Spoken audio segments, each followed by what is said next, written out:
It was really nice before when we go out to the properties and approve and look at them and now they say, like a silly moving wall or something. But then be a way around that, because probably shouldn't anybody wants to come to come.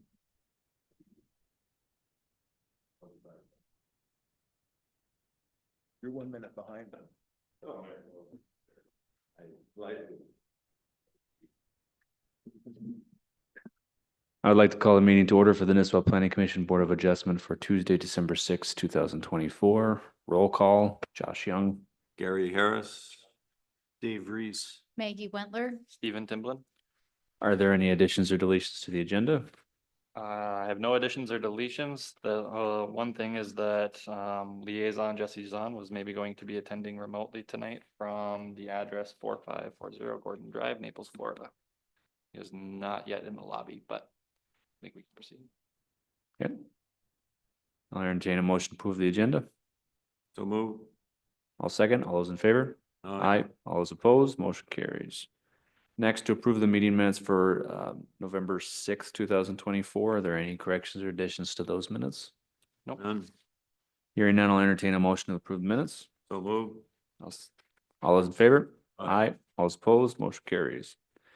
Next item is an open forum. We have nobody else in the audience except for the person that's going to be our applicant in the next one, so I'll move on there. Moving on to public hearings, I'll entertain a motion to open the public hearing. So move. I'll second. All those in favor? Aye. Aye. All those opposed, motion carries. All right. First item is variance application 029-24 to obtain a variance to permit an after-the-fact placement of an accessory structure within the setback to the road right-of-way, as well as a deck addition within the lake setback. The subject property is located at 25197 Hazelwood Drive, PID 281110609. Applicant owner Doug and Melanie Peterson. Melanie. You want to state your name? Melanie Peterson. Give me your staff report. All right, so Melanie has returned to the planning commission after the variance that was approved in, what's it, September at this point? Yeah, I think so. With the condition to either return for a variance application for the structure or a land use permit to move it. So she's here for that, as well as an additional ask of a deck expansion near the lake.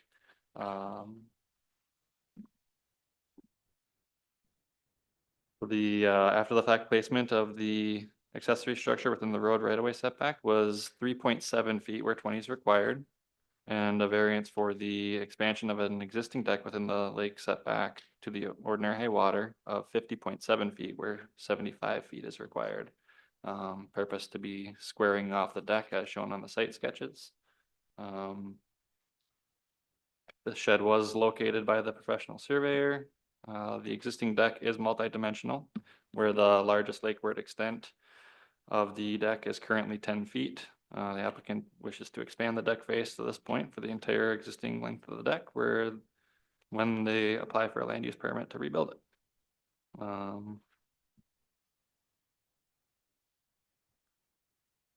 The applicant also authorized Joe Hall from Copper Creek Landscaping to act as an authorized agent for this project, as well as the proposed amendments to the 2024 shoreland alteration permit involving patio placement, impervious surface amendments and reductions alongside the garage/guest quarters and water features shown.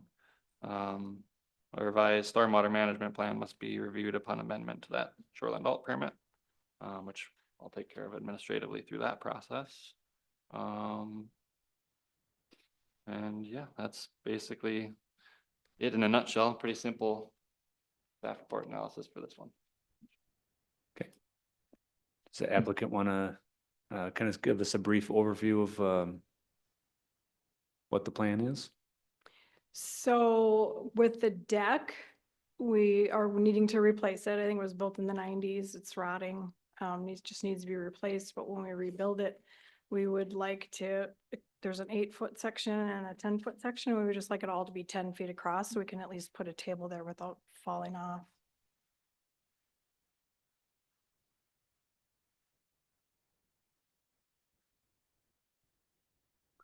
Okay, do we have any questions?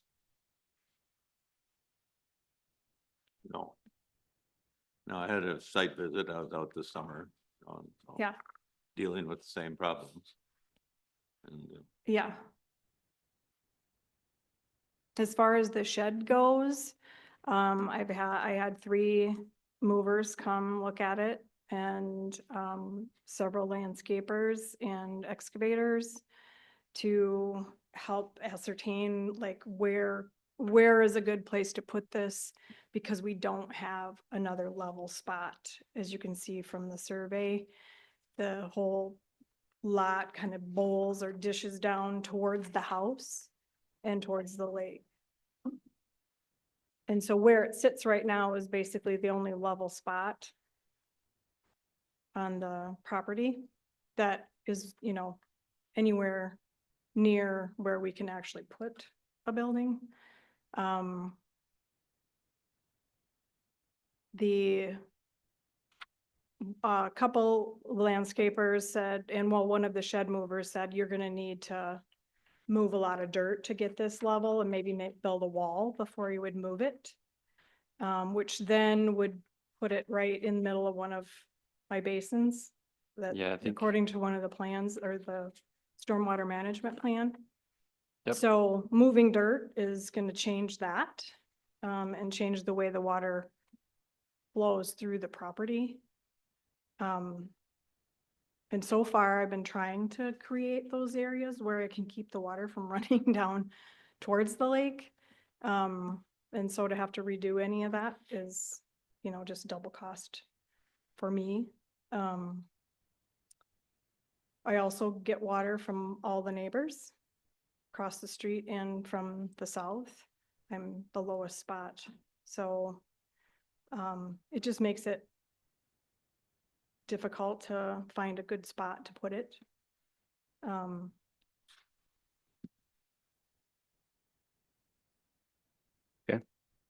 The shed was present when you purchased the property, Yeah, that's correct? yeah, it was actually a plus for us because we have stuff to store in there. There's just a 2-car garage and we like to put our cars in the garage. So, no.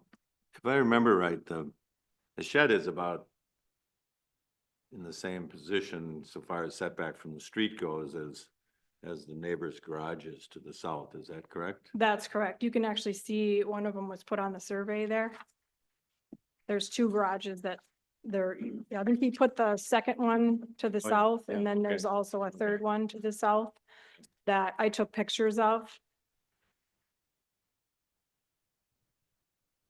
And there was no record of when that shed was placed?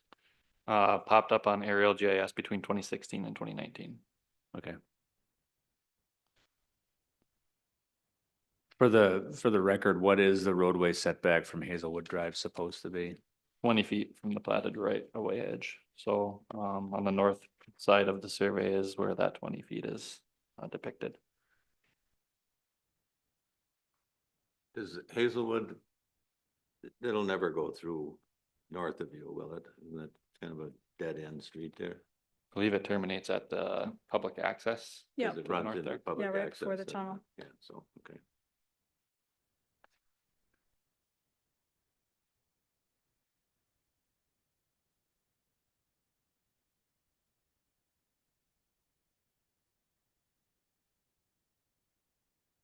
Any other questions?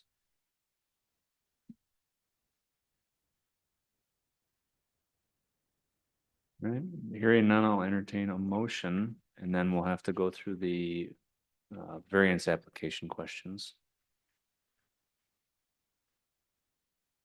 So I'll list those off and then we'll go one by one as we go through it.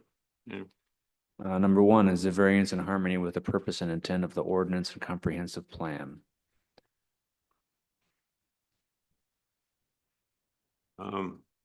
Appears to me that the accessory structure, the shed, was placed in its current location some years before by the previous owner. Correct. And that it does match, it lines up with the adjoining garages.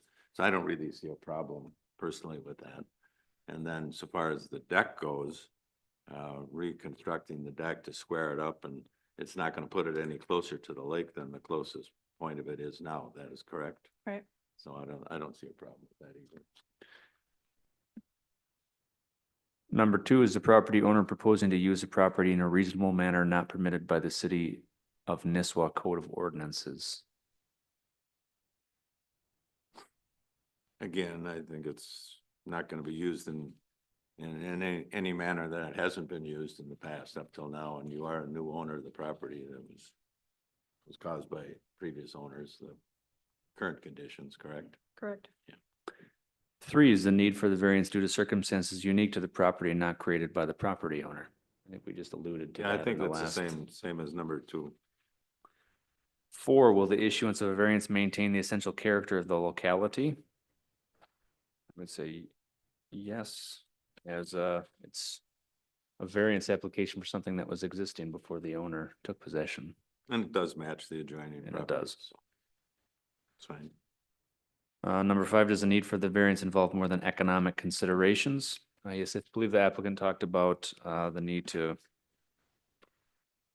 account for where the watershed and where the water basin's going, and any more dirt filling might affect that. Anything else to add? Yeah, I guess I don't see that. It doesn't sound like economic reasons are the reason for getting this variance. It's the use of the property that Right. appears, to me. Agreed. We can't approve variances for I economic reasons, so it's. All right. Doesn't seem as though there's any other pertinent findings. I'll move approval of the variance, applicant or number 029-24, to approve the variance as submitted and according to the staff report and findings of fact. There's 4 potential conditions. Missed them, sorry. Do you want me to read them off? No, I got them here. And in agreement with the conditions as shown on the staff report. All those in favor? Aye. Aye. All those, No, we didn't get a second, did we? all those in favor? Aye. Aye. All those opposed? Motion carries. Good luck. Thank you. Thank you. I'll entertain a motion to close the public hearing. So move. I'll second. All those in favor? Aye. Aye. All those opposed, motion carries.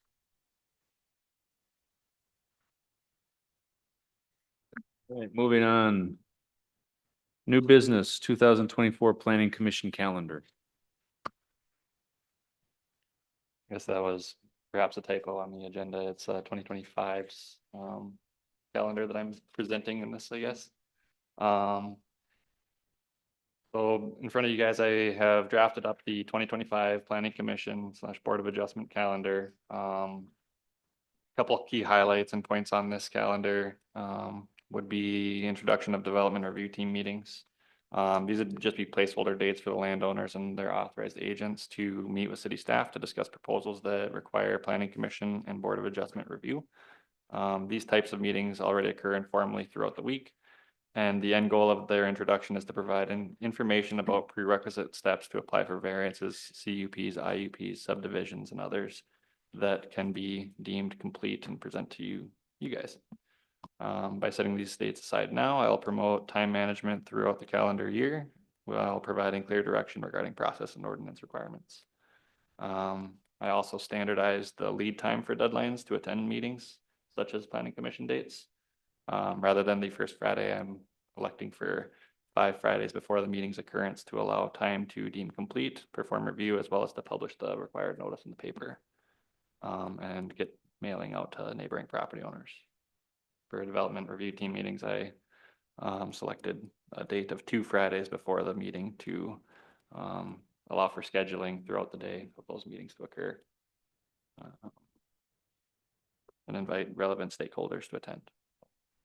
The summary of the calendar as I've prepared it.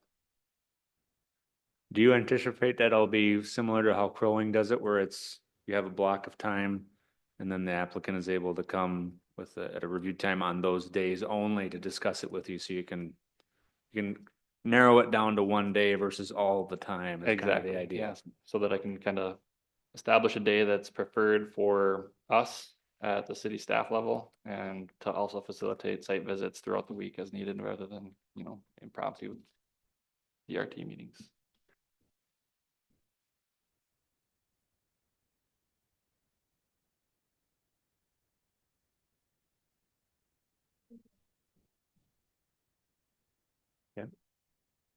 There's no elections next November, I take it. No,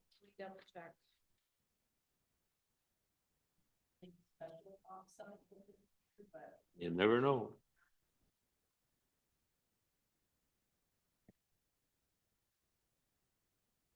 I'll move to approve the dates as submitted by the city planner. Second. All those in favor? Aye. All those opposed, motion carries.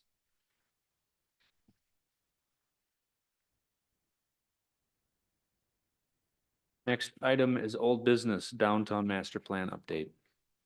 thank you. So on Tuesday, November 19th, the city council had met regarding the status of the downtown master plan that the city of Nisswa has been engaged in with WIDSET. Attached are the minutes taken at this special meeting. The resultant motion was to pause the downtown master plan until early 2025 and to request feedback from businesses, property owners, and nearby residents through a survey to be conducted by the chamber regarding committee makeup and necessary infrastructure updates. A recommendation from the chamber will be provided to the city council in December, which the council will take under advisement in 2025. There was a note in that meeting about potential liaison from the planning commission to serve on the downtown master plan committee, should this be desired by council. I was looking to see if anybody might volunteer for that role from this commission. Can we volunteer somebody who's not here? Yes. I think that'd be good.